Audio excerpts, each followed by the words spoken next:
Paramashivoham. Nithyanandam Paramasukadam Kevalam Jnanamurtim Dvandvadhitam Gagana Sadrisham Tattvamasya Ekam Nityam Vimalamachalam Sarvadhi Sakshi Bhutam Bhavadhitam Trigunarahitam Sadgurum Tam Namami.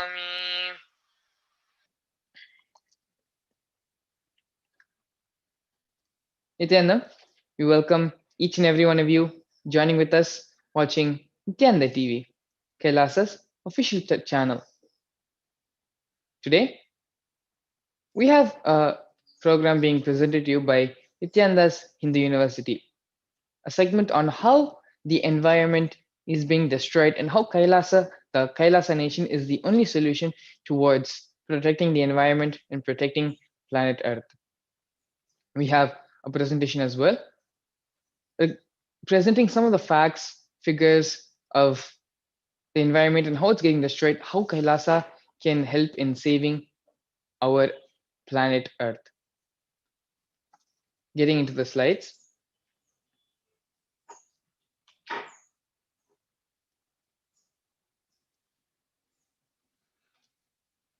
His Divine Holiness, Bhagavan Shri Nithyananda Paramashivam, is the reviver of Kailasa, the enlightened civilization, the greatest and only Hindu nation.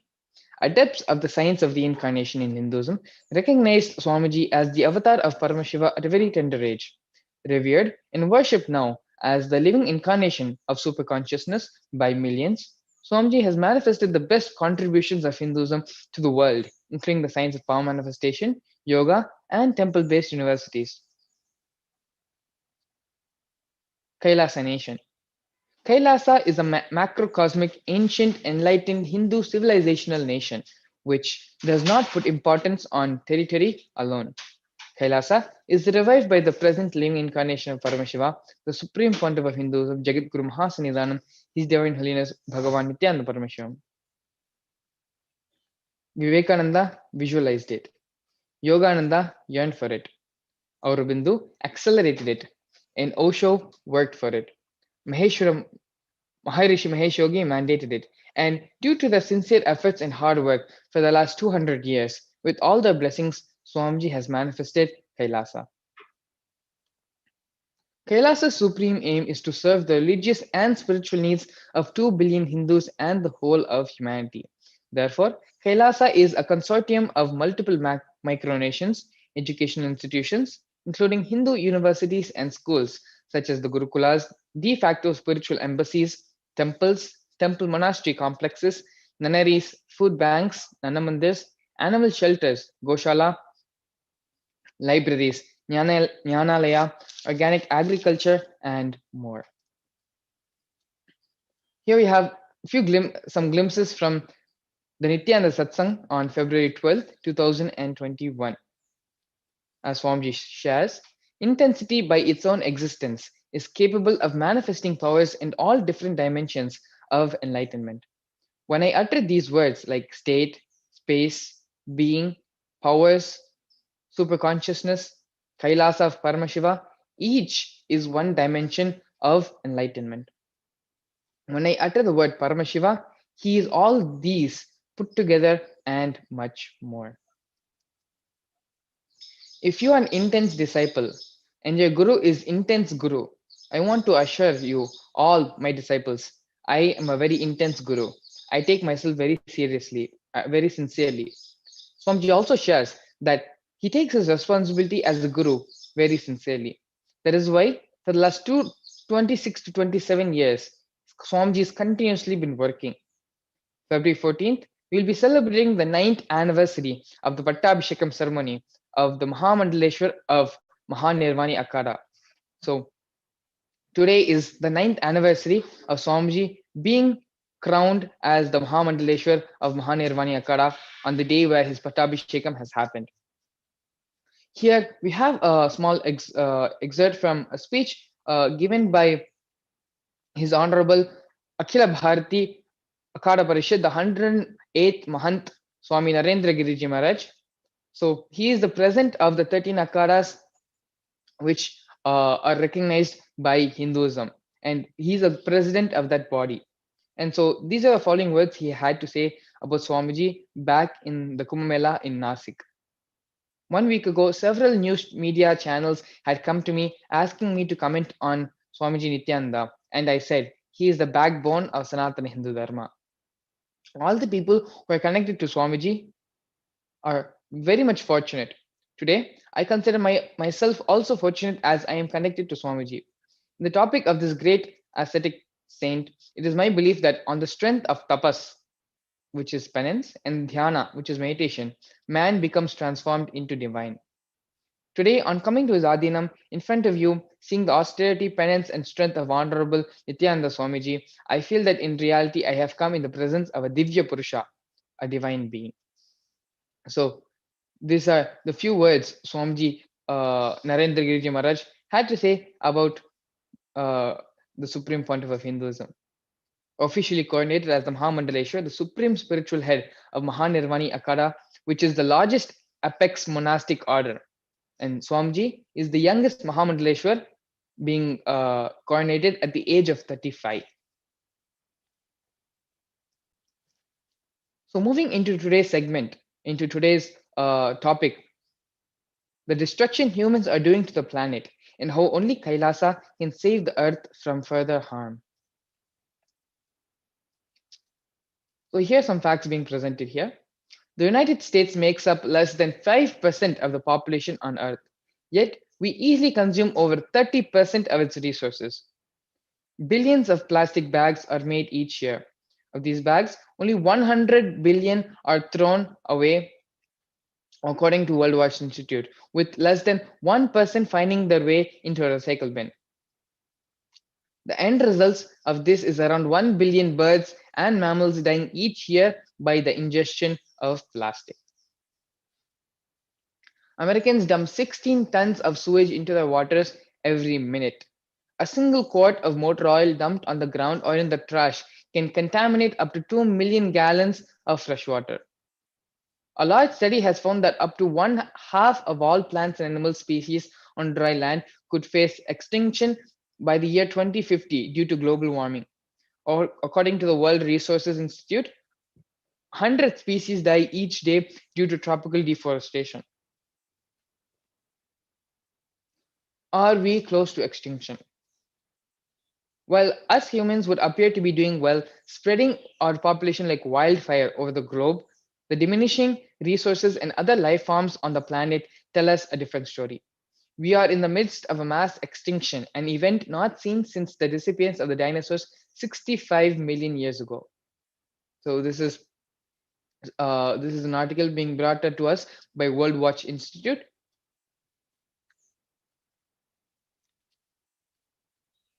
All countries except the US have ratified the 1992 UN Convention of Biodiversity and are supposed to be conserving biodiversity and promoting its sustainable use.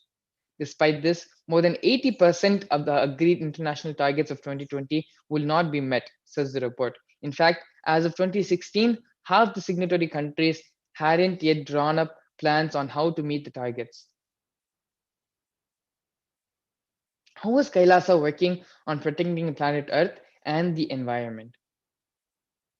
Here we have a small video, Swamiji explaining about how the planet Earth does not belong only to humans, how animals also have a right to this planet, how we have a duty to protect the rest of the world as well. Please stay tuned and watch this video.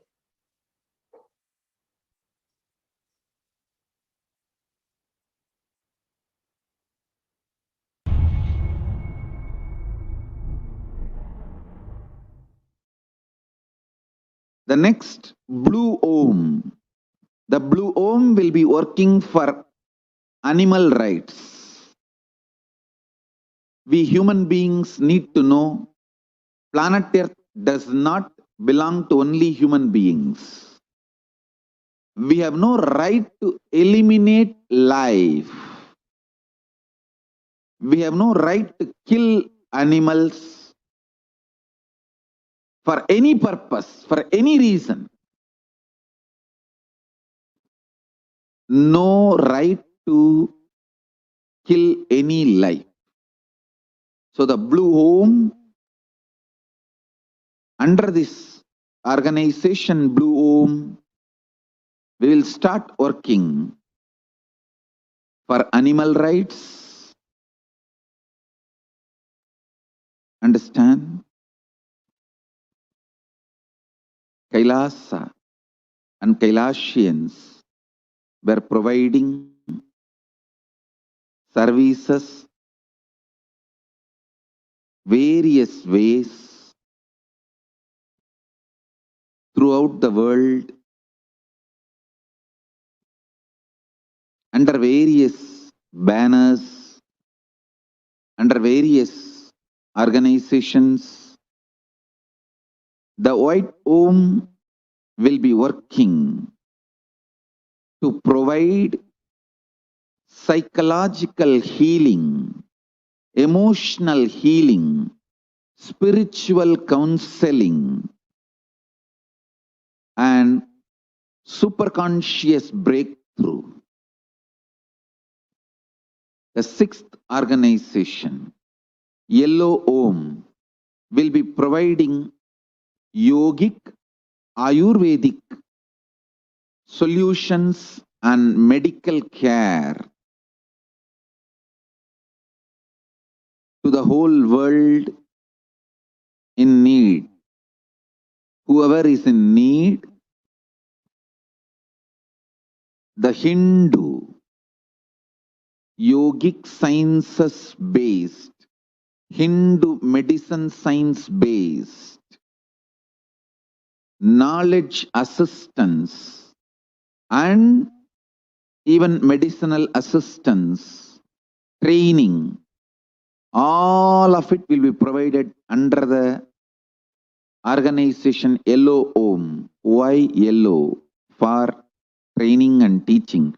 Guru's color is yellow.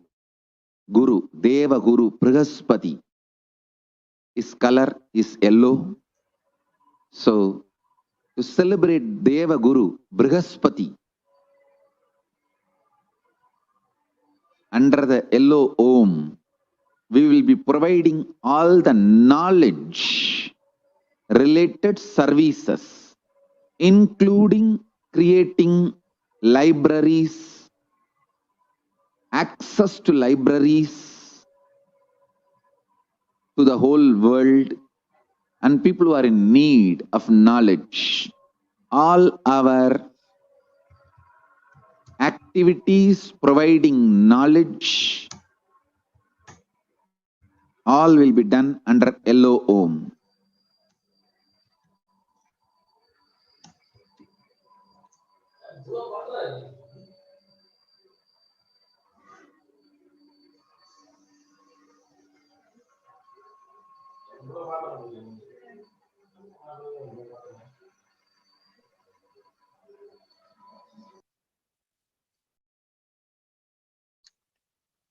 Yes. Swamiji has briefly started multiple initiatives, not only to protect the environment, but to protect animals as well. And Kailasa, it is much more than just protecting the environment, protecting animals. It has a spiritual benefit as well. And for many spiritual reasons, for many cultural reasons, there are multiple reasons why the initiative is important to not only save animals and saving our planet, but to spread this as well. Moving on. Kailasa's Department of Environment and Animals. By establishing lifestyles with zero impact on the environment and promoting the right for all living beings to live and achieve enlightenment, the department seeks to ensure that Kailasa contributes towards growing a more healthy planet Earth. So, this are one of the ways and one of the many initiatives Swamiji has taken towards providing opportunities and initiatives, projects, which is helping in protecting the environment, protecting animal rights, as we had gone over about yesterday. And so much more. Without further ado, let me go ahead, introduce myself, and introduce the rest of the panel who has joined us here today. We have a few devotees joining us from various parts of the world. We have Shri Toshananda joining us from Montreal, Canada. We also have Renoshan also joining us from Canada. And we have Murliaya joining us from Chennai, India. Thank you all so much for coming today and being a part of the Vakyartha Sadhas, being a part of today's segment.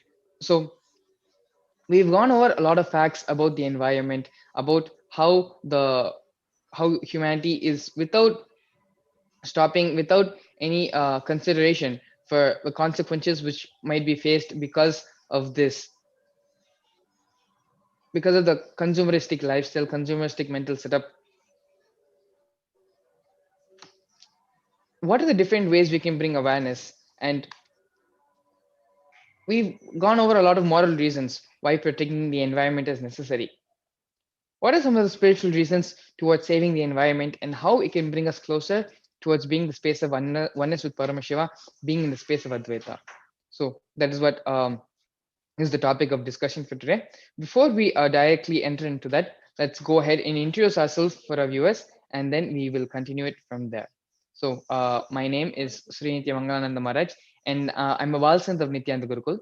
Prior to joining the Nithyananda Gurukul, I was born and brought up in the United States. So this is a very brief introduction about myself. Srinitya Ashitoshananda, you can go ahead next and give a very brief introduction about yourself, and then we can continue Renoshan, Murliya, and then we will enter into the discussion. Please go ahead, Srinitya Ashitoshananda. Yes, thank you, Maharaj. My name is Srinitya Ashtoshananda, born in Montreal, Canada. I studied various things before meeting Swamiji, and yeah, everywhere I went, I felt some kind of lack within myself, and the seeking towards figuring out the source of that lack led me to Swamiji. I met Swamiji in 2014 in Varanasi, in Inner Awakening, India. And after that, I've been blessed by Swamiji to receive the Krama Brahmacharya initiation. And I've been with Swamiji and Sangha since then. And it's an amazing journey where you can start to experience the super consciousness, the Paramashivoham space more and more into something solid in this environment, which Swamiji is creating for us to experience that. So looking forward for today's Vakyartha Sadhas. Thank you for having me today. Nithyananda. Yes, thank you so much, Srinitya Ashtoshananda, for coming today, being a part of the Vakyartha Sadhas. Renoshan, you can go ahead next, introduce yourself, give a very brief introduction about yourself, and we can continue after that with Murliya. Yes, thank you, Maharaj. Nithyananda, everyone. My name is Renoshan Edmund, and I'm from Toronto, Canada. And I'm a disciple of Swamiji since, I can say since around 2013 is when I got to know Swamiji. And after that, it's really just been one click after another, one adventure after another, one miracle after another. And this is continuing to this day. Swamiji really introduced this space where Hinduism is really a notion where you dive deeper and deeper and deeper, but you still enjoy deeper and deeper and deeper. And so, yes, it's just a brief introduction about me. Thank you for having me out here. Nithyananda. Yes, thank you, Renoshan, for coming today, being a part of the Vakyartha Sadhas. Murliya, you can go ahead and introduce yourself for all our viewers. Please go ahead. Thank you, Maharaj. This is Murali from Chennai, India. I initially came to Swamiji to attend one inner awakening program.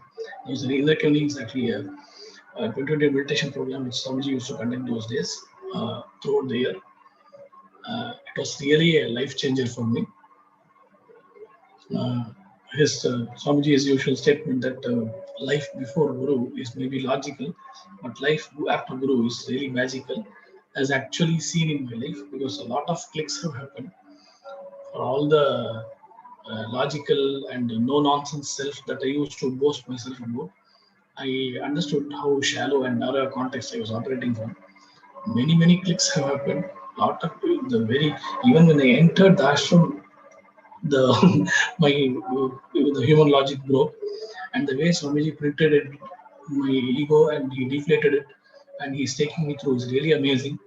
A lot of physical miracles have happened, and the way he's teaching me, and I feel that he's still physically with me and he's talking to me. What this is actually needs to be experienced. It's a, this is just not a very. It's not enough to say this much and stop here, but because of time constraints, I'm forced to stop here. Let me go into the Sadhas questions one by one, and there, whatever clicks have happened or if any miracles have happened, let me share them. Thank you, Maharaj. So yeah, thank you so much for coming today, being a part of the Vakyartha Sadhas. So coming back to the topic of discussion, what are some of the spiritual reasons towards saving the environment and how we can bring us closer to the space of oneness with Paramashiva in the space of oneness with Advaita?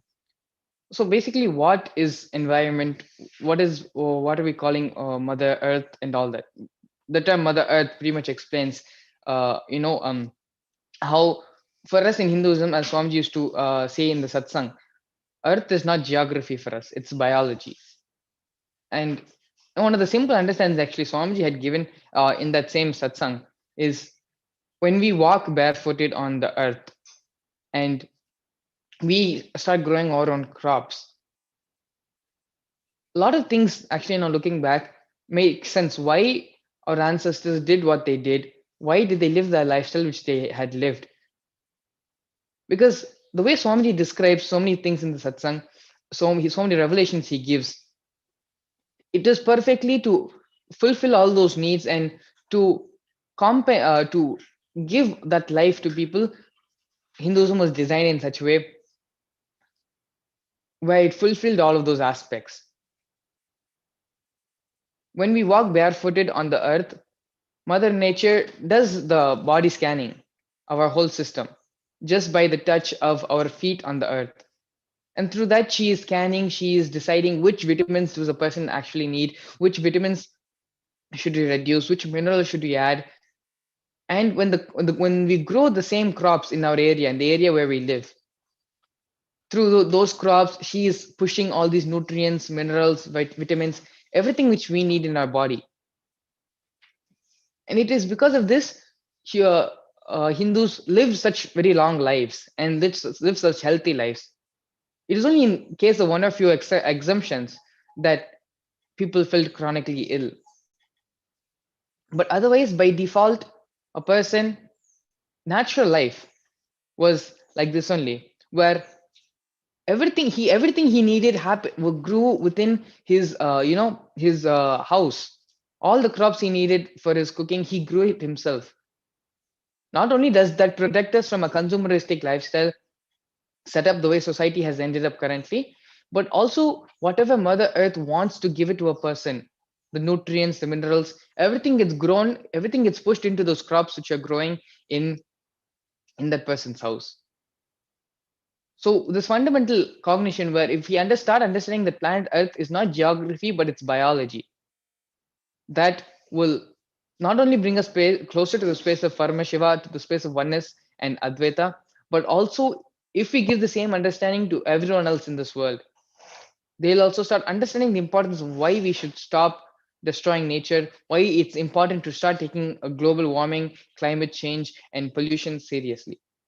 So this is my initial take. Srinitya, Ashutosh, you can go ahead and share your initial take. Please go ahead. Yes, thank you, Maharaj. My initial take is pretty much inspired from a satsang Swamiji gave in 2015 in Varanasi. And Swamiji was talking about Gurukul and how Sanatana Hindu Dharma is a knowledge-based civilization. And Swamiji was sharing that the Sanatana Hindu Dharma happened because that civilization grew in an external environment which was very protective, which was very healthy.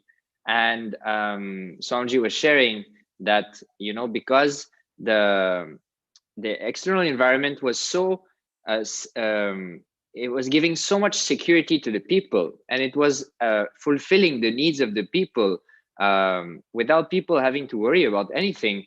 All their energy, instead of being focused on survival, moved towards experiencing oneness with the ultimate. And that's how so many of these rishis, sages, and avatars and masters and gurus came to be.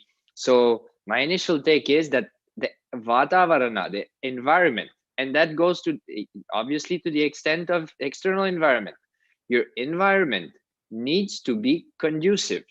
It needs to be supportive. It needs to be protective for you to have the luxury and the wealth of being able to use your energy, not just for the sake of surviving, but for the sake of raising yourself towards the higher frequencies until the divine lands into you, basically. So so that's my initial take. So yeah, taking care of the environment is very, very important to create the right atmosphere for the blossoming of the human potential and the human purpose. Thank you. Yes, yes, thank you, Sunitya Ashitashananda. Ranushan, you can go ahead and share your initial take on today's topic. Please go ahead. Yes. I just wanted to expand on what everybody so far has shared. See, Paramashiva, when manifesting the whole Brahmanda, everything that exists, Paramashiva very beautifully declares, Ekoham Bahushyamaha, let me become many to celebrate me. And really the click that's happening here when it comes to the environment, the ecosystem in which we're living, when we're attending to our environment, the natural environment, our Vatavarana, the people around us, in every level, we're coexisting. We're celebrating ourselves to experience ourselves. How to say? Ekoham Bahusyamha. Let me manifest as many to celebrate me. Manifesting as the other person. Manifesting as the creatures, the animals, the insects. Manifesting as the very ground on which you're standing. The plants which you're seeing growing. The flowers which are blossoming. In every level, you are manifesting yourself to celebrate yourself. And so, when it comes to protecting the environment, it's about the space of life is for others. Because you manifested yourself as others to celebrate you. It's a two-way relationship. Life does not stop in just this. Life is for others. And so when it comes to protecting the environment, attending to the environment, having this Vata Varana, as Srinitya Ashitashananda shared, this Vata Varana, that is very protected. When you protect the earth protects you. When you protect your Vata Varana protects you. Dharmo rakshati rakshitaha. This is the main click that's actually happening as I'm sharing itself is when you're protecting the environment protects you. When you're protecting Dharma protects you. So in all levels, this is a very strong reason just to protect the environment, standing for your environment, whether you cognizing the environment as the earth on which you're standing, the plants in which you're seeing, or even the creatures, animals, insects, birds, everything, or the people which you're seeing, the whole ecosystem in which you're seeing, in every level. Protecting the environment is a two-way relationship. So this is the main click and understanding that I wanted to share today. Nithyananda.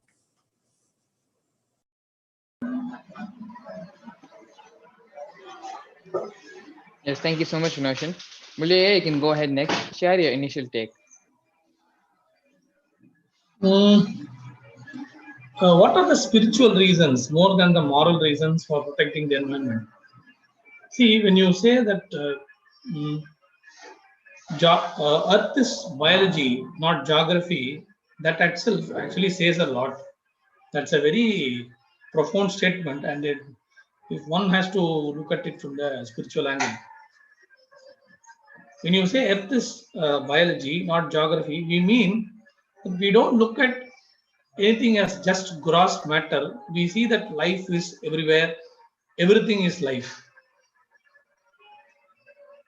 How much you will try to protect your own body, how much you will try to save yourself from any danger, that is the same, with the same intensity and interest, you should actually try to save everything else and anything else that you see around you. And this should be in such an intensity that you say that there's nothing like other. Somebody was talking, he talked about Advaita. There's nothing like other person, there's nothing as other. Everything is just your own extension. And this has to be lived out in its intensity to actually understand its impact. You don't feel a pain. When somebody was talking about Advaita, a big bomb blast and so many people killed. Where? Somewhere in remote village in Iran. Then there's nothing to do with me. My people are there only in my village and in just in another part of India. So why should we bother? So that is not the way. When you say Advaita, you mean that you have to feel the same pain that is happening in any part of the cosmos for any being, as much as it is, and it will pain for you, your body, your relatives. So that is the depth at which we should understand that. And where is the need for such a high intensity? See, only if we look at things with that intensity, we will even bother, we will even care about anything that is happening. When we look at the idea of only from the moral angle, then what we tend to do, we tend to be so-called more scientific, and the scientific is nothing but just customizing everything according to the human existence. You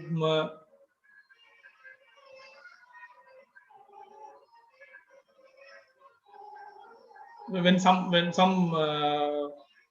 is environmentally affecting, when some way of life is affecting the environment in some way, we don't stop that phenomenon and look for an alternative. Rather, we look to see how that symptom can be curbed, how the manifestation of symptoms can be curbed. That's the problem.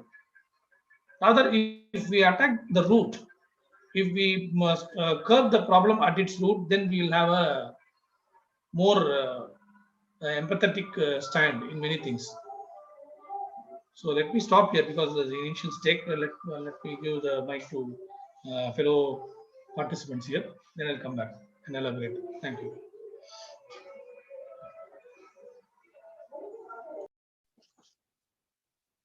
So adding on to actually what Mulya had shared a important point where the way if our life was being attacked, if it was us or our near and dear ones, how we would defend, how do we defend ourselves or defend them?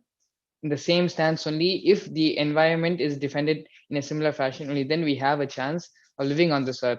Otherwise, it's already pretty much gone if you just leave it and continue to let humanity go on its destructive path. So how can we bring this space, how can we make biology of the planet earth something which is near and dear to humanity, something which humanity will fight for and not allow it to be destroyed, not allow so much of corruption, so much of destruction, not only to the environment but to the animals as well, as we had gone over in yesterday's segment. So what is some of the ways which we can make everyone understand, give the same importance of protecting the near and dear ones to protecting the biology as well?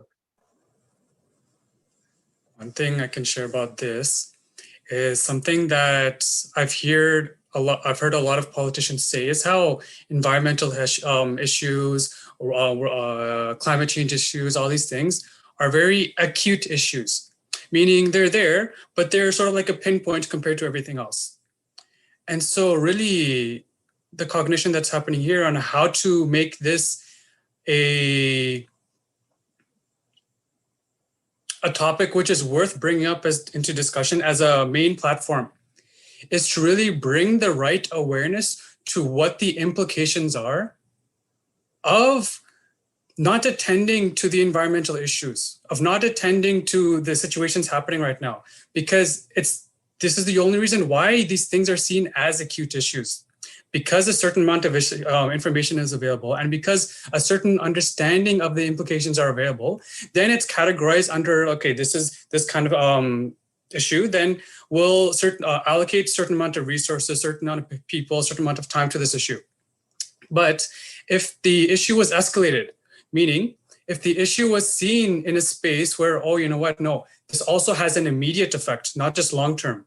Its immediate effect, and it's affecting things like the economy. It's affecting things like the politics. It's affecting things like the world health. It's affecting different level things. When this is seen in its actual light, when the right awareness is brought, then immediately it's no more just an acute issue, it's a main issue. It's something that needs to be addressed right now. And so really what I'm seeing is the main thing that needs to happen is bringing the right awareness into what is actually meant by protecting our environment, sustaining our environment, attending to our environment. What is meant by this?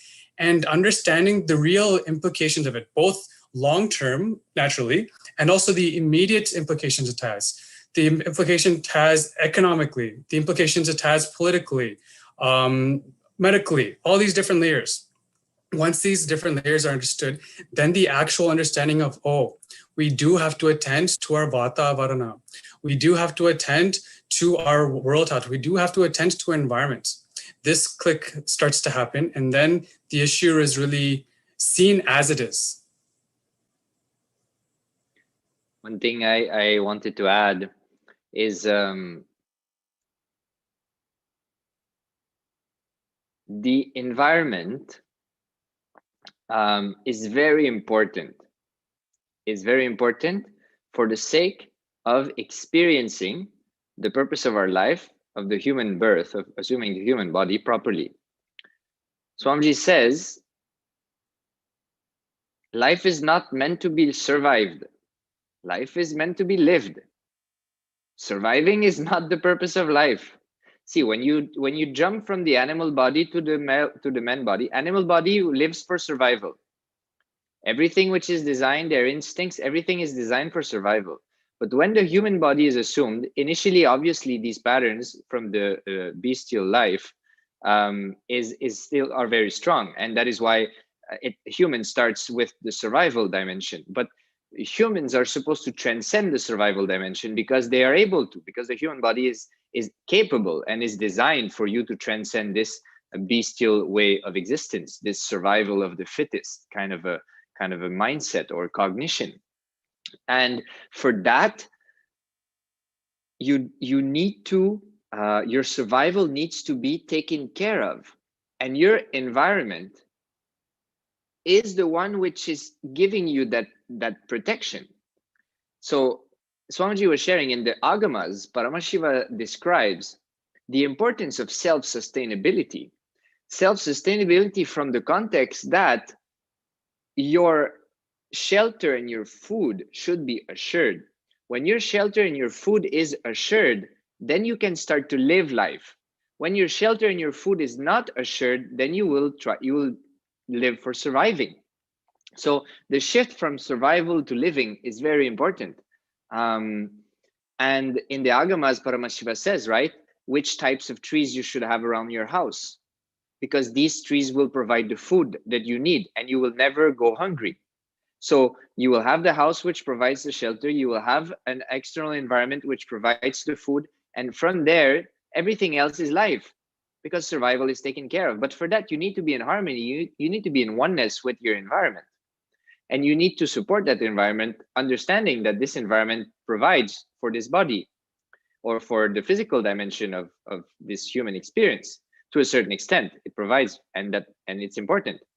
And only then you can even think of trying to transcend and go towards higher planes and experiencing Paramashiva and oneness. Like there's a saying in Buddhism, right? You will not start to teach about nirvana to somebody who's hungry. Yeah, somebody who's hungry and has family to feed, your bliss, he doesn't cognize anything. Your bliss doesn't mean anything to him. He needs food for his stomach and for the stomach of his family.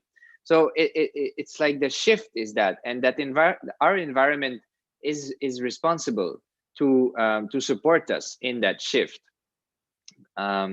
So I think this is a very important thing to understand. And Swamiji was sharing that in Sanatana Hindu Dharma before, when the lifestyle was flourishing and radiating to its peak, even roads were not meant for the sake of going to get something outside. Roads were only there for pilgrimage purposes, for yatras, to go and visit temples and have darshans of various deities in various places. But each village was self-sustainable. Each village did not need anything outside of the village for the life of the humans which were residing in that village to be secured, to happen. So in that line, I think it's very important to understand how we relate to our environment, and to really hold the space to create this self-sustainable environment, so that we no longer need to fear for our survival, and we can just, you know, instead of just aiming to survive, we can start to actually live. So that's one thing I wanted to add. Thank you. You brought up a really beautiful point, Shri Nithyananda. This thing of the sustainability and the agamas. See, right now we can say that, okay, we still, or I can say certain groups have a sustainable amount of food. There's certain infrastructures which allow the certain inflow of food to happen. But is it sustainable? We're seeing very clearly now with everything going on that certain infrastructure is not sustainable. As soon as an earthquake happens, then the whole thing starts to shake. But agamas, the lifestyle described in agamas are sustainable with stability. They're time-tested, foolproof. Everything from what trees are available, to the nearness of the water, to how the bees behave, how the dogs behave, how the birds, what kind of birds are flocking around. Every detail is completely specific to how the environment should be. It's completely attended to. Or I can even say, put it in another way, if we realign to the lifestyle as per agamas, all environmental issues are attended to. All environmental issues, because then it's not just environmental issues that are attended to, it's also the health issues that are attended to, making sure that everybody has immediate access to the medicinal herbs that are needed, to the right water source, to the right quality of air. All these different layered things are attended to in very simple, straightforward, to the point standards as per agamas. And so this is just one quick point I wanted to bring out, is really main thing is realigning to agamas. There, I can say 99% of the work is done.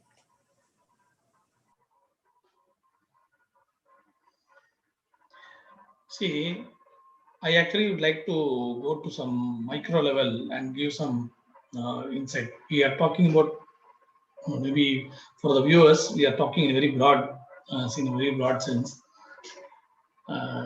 Going back to the days when I came to the Adi Kailash for my Enlightened program, I was very angry that that even the path in which I walked to the welcome center was so full of big stones, and it was pricking my feet. Why can't they have a proper cemented path? That's what I used to feel.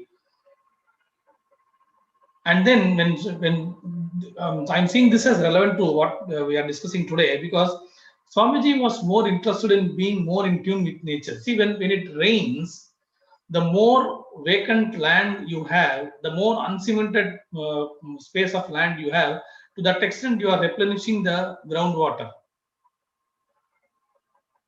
So that is what, that's one very like that. And today the population has exploded so much that we have forgotten this idea of washing the front yard of the house and leaving a design with that rice floor. These traditions are long lost, and it stays there only in very small number of people as compared to how it should have been ideally. Now, this idea of having a rice floor design in the front yard of the house has got it is useful in multiple dimensions. One, it actually creates a sense of spirituality, positive ambience. See, this is not done in a place where there's a death, as somebody had died recently. And so when the design is seen on the floor, we can see that people are healthy there. The people are it's a sign that people are healthy there. Somebody is welcome there. That is one. It is aesthetically very pleasing to see such large, nice designs in front of the house. And also, somebody used to say that some designs actually have their own impact in creating some neurons inside your brain. That is one. And last but not the least, coming to today's topic, it is actually a food for all these little insects and rodents. That is the way you feed the rodents. So when you feed the rodents there, when you feed the rodents right outside your house, they will have nothing to do with coming inside. So that is the way our ancestors actually drove away the insects and rodents from inside the house. They never resorted to all these repellents and other chemicals. So that is what I meant in the initial take when I said, like, they are attacking the symptom, not the root of the problem. When you actually attract the rodents and insects outside your house by keeping food like this, even while giving some aesthetically pleasing design there, it serves two purposes. You are being non-violent. See, when you say that you are a non-violent religion, you don't mean that we don't go about taking swords and guns and fighting people. We mean even at this micro level. We don't want to kill any creature. We are trying to feed the rodents and insects using the rice flour. And I want to tell our viewers who may not be aware of this, that the rice flour which we use for doing these designs that rice flour is actually not palatable. It can never, it has no other use. Like it can't be used for cooking for any purpose. But it has got this use. It can be put to use this use.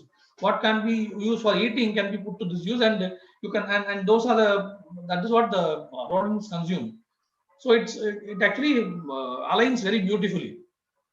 But what do people today do? They actually have a cement floor, and instead of one mosaic tile or something, one cement slab, they just have a design etched cement slab in that place permanently. See, it is not a question of having the design there. It is a question of even feeding taking care of the environment. That context is lost today. So this is one thing. So having a cement floor should be avoided as much as possible. See, when you have a big campus and your house is actually on a smaller campus as compared to a smaller area as compared to how big a campus you own, the rest of the land around you is better left uncemented. That is the way you actually take care of the environment. Okay, maybe if you want to have a ramp for walking, so that you want to walk around the place and you want to take care of your elders that way, you can have a small narrow path whereby people can walk. You don't need to cement the whole place. So these are the little ways in which I think you can maintain environment. Don't expect the government to plant trees somewhere where you see you have comfortably built up bought a big villa, bought a big campus, and you have constructed your villa. Now expect the government to plant trees somewhere or do something like that. That is not fair enough. When you have a house that is smaller than your building campus that you own, let the rest of the land be as less cemented as possible. That is one thing. Another thing is our government, Narendra Modi is doing is he is looking at hanging gardens. All the pillars that which are used for constructing flyovers, he is using those pillars to construct hanging gardens, and he's planting trees there. He's bringing some plants there. That's a very wonderful, noble thing to do. So like this, let them look to have greenery. How we can have green? See, this is what we call as I will say as the grace of Paramashiva, because there are some plants that grow from top to bottom in a hanging way. So make use of that. So let there be more greenery that way. And some people actually have plants hanging from the top in flower pots in their balconies. That is again a nice thing to do. So these are the little ways in which you can have more greenery around you and be more environment friendly. Because population has anyway exploded like anything. You can't go about killing people. But when there are plants whose properties are by which they grow from top to bottom, make use of that and look to clean your place. Draw designs with the floor, rice floors, and like that. So this is what I want to give as a practical suggestion through this other session. Thank you for being in this forum, Swamiji. Thereby I was able to address the people this way. Thank you. One small thing I just wanted to add, one click, was that see, the non-violence dimension, right? Non-violence does not mean you are not being violent. Non-violence goes beyond that. Not only you're not being violent, you're contributing, you're enriching. Yes. How similar concept in health, right? Health does not mean you don't have sickness. Health means you are radiating health. So in that way, Sanatana Hindu Dharma that's the space Sanatana Hindu Dharma is holding. So the way when you alter your this one, I thank you, Shukasata, for reminding me. Actually, I wanted to say this also. See, when you alter your way of food habits so that what you consume for your hunger itself is medicine, then there's no need for something called antibiotics. So even that, to that level, you can actually avoid killing any life. So if you alter your way of life so that you don't need any antibiotics or thing, and you grow crops in an organic way, there's no need for any antibiotics or chemicals or whatever. See, when you use chemicals to multiply your produce, that is when your greed starts manifesting. So stop being greedy and be happy for what nature provides you at its own pace and place. So take it from there and then live with that. See, every geographical place actually, see, the earth is round and we have so many different vast variety of crops growing in different places. And we should be happy for what each geographical location has got to offer in terms of food. If we want the food they eat there, here, that is when the greed starts coming in, and we want we tend to use fertilizers and these chemicals to bring those crops here. So if you alter your way of life so that you are happy with the kind of food that you have in your place, that itself will be a lot less violent and less demanding and all that. And you need not go for any medicine, and you will be with nature, capital N. Thank you. Yes, thank you, Aya. So we've almost come short on time, and some of the basic fundamentals which we've pretty much discussed here in today's segment, many of them lie in fundamentally within the fundamental understandings of what is Hinduism. Because we've been practicing Hinduism for so long time, we may not understand and recognize how this all comes naturally to us. Naturally, it comes as a flow, thanks to the way the Hindu lifestyle is, and thanks to the Swamiji is translating it into a language which we all understand, and so that we can make better sense out of it, rather than reading ancient, thousands or hundreds of year old textbooks written by someone at some time point in some time period, where seeing that itself many people start getting scared and frightened away and distance themselves from Hinduism. So the greatest contribution Swamiji is doing in this field is translating it into a language which people of our generation, people like us, can understand it. And these fundamentals need to be redefined for Hindus, need to be redefined for the whole world.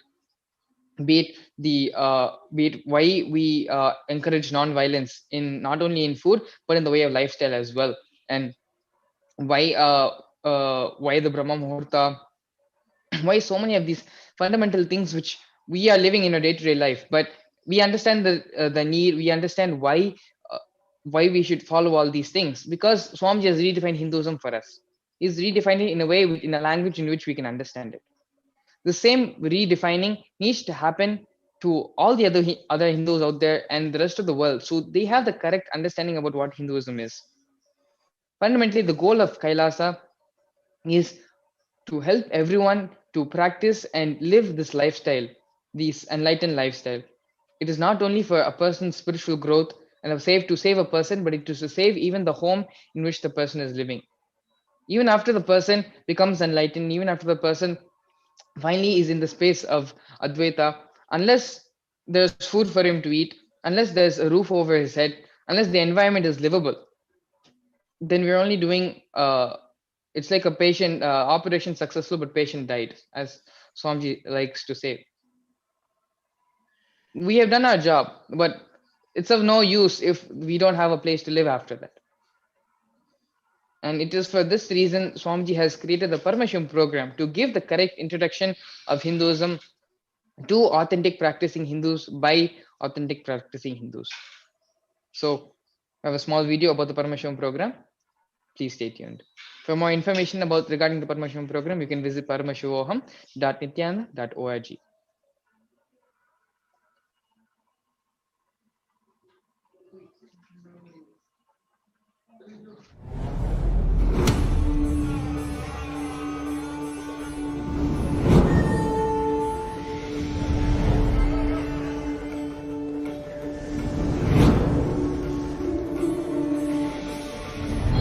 The time is right.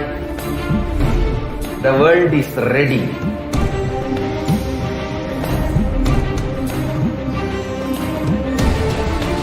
You are going to experience literally Paramashiva.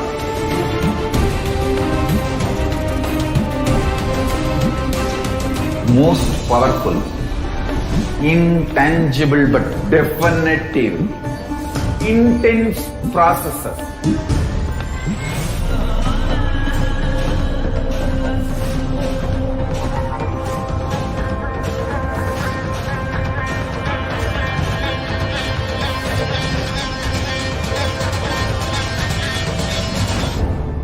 This is the most powerful spiritual nuclear explosion, the strong force of Kailasa landing on planet Earth directly.